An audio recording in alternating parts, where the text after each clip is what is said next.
Let's mic news at 7। अमेरिकी supreme court द्वारा राष्ट्रपति डोनाल्ड ट्रंप के वैश्विक टैरिफ को रद्द करने के फैसले के बाद कांग्रेस नेता राहुल गांधी ने प्रधानमंत्री नरेंद्र मोदी पर तीखा हमला बोला है। उन्हें समझौता करने वाला बताते हुए राहुल ने कहा कि उनका विश्वासघात अब सामने आ चुका है। गांधी ने एक्स पर पोस्ट किया कि पीएम दोबारा बातचीत नहीं कर सकते और फिर से सरेंडर कर देंगे। कांग्रेस का आरोप है कि मोदी सरकार ने भारत अमेरिका व्यापार समझौते में अमेरिका के सामने झुककर देश के हितों की अनदेखी की। इस फैसले से ट्रंप ने नया 10% वैश्विक टैरिफ लगाने की घोषणा की है, लेकिन ट्रंप ने स्पष्ट किया कि भारत के साथ समझौते में कोई बदलाव नहीं होगा। जाहिर है, इसने विपक्ष को और हमलावर बना दिया है। गोवा के मुख्यमंत्री प्रमोद सावंत ने दिल्ली में इंडिया एआई इम्पैक्ट समिट में इंडियन यूथ कांग्रेस के शर्टलेस विरोध प्रदर्शन की निंदा की है। उन्होंने सतारी में मीडिया से बातचीत में कहा कि जिस तरह से एआई समिट में कांग्रेस ने अपने युवा कार्यकर्ताओं को भेजकर जो निम्न स्तर की राजनीति की, उसकी मैं गोवा सरकार की तरफ से निंदा करता हूं। मैं कांग्रेस और कांग्रेस के नेतृत्व की निंदा करता हूं। ये भारत की छवि के साथ धोखा है, इसलिए मैं इसकी निंदा करता हूं। उसका मैं गोवा सरकार की तरफ से निषेध करता हूं। अभी के मीटिंग में हमारे साथ में विश्वजीत राणे, डॉक्टर देविया राणे यहाँ पे थे। हमने सभी गोवा के लोगों की तरफ से मैं इस कांग्रेस कार्यकर्ता का, उस कांग्रेस लीडरशिप का पूरी तरह से निषेध करता हूं। इस तरह के ग्लोबल इवेंट में इस तरह के डिस्टर्ब करना कोई आंदोलन नहीं होता है, ये राजनीति नहीं होती है, ये भारत के इमेज के लिए धोखादायक है। इसी तरह से मैं फिर एक बार यानी गोवा सरकार की तरफ से और गोवा की जनता की तरफ से मैं मध्य प्रदेश के इंदौर में कांग्रेस और भाजपा युवा मोर्चा के कार्यकर्ताओं के बीच झड़प हो गई। दोनों ओर से नारेबाजी हो रही थी कि अचानक पथराव हुआ। कुछ पुलिसकर्मी घायल हो गए।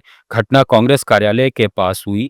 यूथ कांग्रेस के दिल्ली में हुए प्रदर्शन के विरोध में भाजपा युवा मोर्चा के कार्यकर्ता प्रदर्शन और मार्च कर रहे थे। Additional police commissioner Amit Singh ने कहा कि स्थिति अब नियंत्रण में है।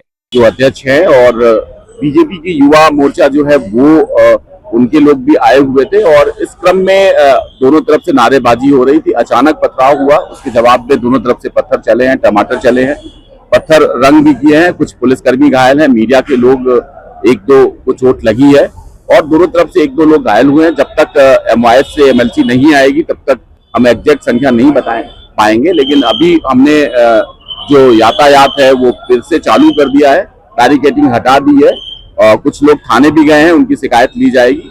जो भी सम्यक कार्रवाई है वो की जाएगी। बसपा प्रमुख मायावती ने इंडिया एआई इम्पैक्ट समिट में हुए विवादास्पद विरोध प्रदर्शन पर चिंता जताई है।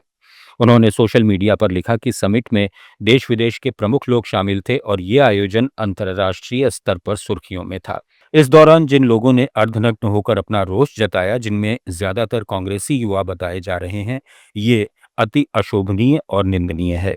अगर ये सम्मेलन अंतर्राष्ट्रीय स्तर का नहीं होता तो बात अलग थी, लेकिन ऐसे वैश्विक मंच पर ऐसा आचरण करना चिंता की बात है। राजस्थान विधानसभा में 2 साल बनाम 5 साल की बहस पर आज भारी हंगामा मचा।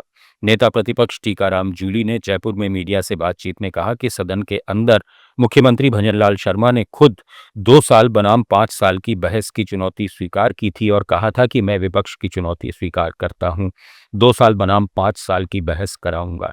लेकिन अब सरकार सिर्फ अपने 2 साल के प्रतिवेदन पर बहस करा रही है और 5 साल की तुलना से बच रही है। और संसदीय मंत्री, उनके सचेतक सब लोग होते हैं। उस बैठक के अंदर यह तय किया गया और तय करने के बाद आज उस पर चर्चा मुकर्रर कर दी गई। और चर्चा क्या करा रहे हैं कि हमारे इस प्रतिवेदन पर चर्चा करी जाए। क्यों की जाए भाई? आपके मुख्यमंत्री जी ने तो कहा था ना 2 साल बनाम 5 साल की चर्चा कराएंगे। आप जो डॉक्यूमेंट्स रख रहे हो वो तो सिर्फ आपके 2 साल का है। अंतर्राष्ट्रीय मातृभाषा दिवस पर पश्चिम बंगाल कांग्रेस के अध्यक्ष शुभांकर सरकार ने बंगाली भाषा की रक्षा के लिए रिसर्च डिपार्टमेंट खोलने की मांग की है। उन्होंने कोलकाता में मीडिया से बातचीत में कहा कि हमें अपनी बंगाली भाषा को मजबूत और स्थापित करना होगा, पूरी भाषाई व्यवस्था को बेहतर बनाना होगा। बंगाल से बाहर रहने वाले कई बंगाली लोग अपनी भाषा बोलने के कारण प्रताड़ित किए जा रहे हैं।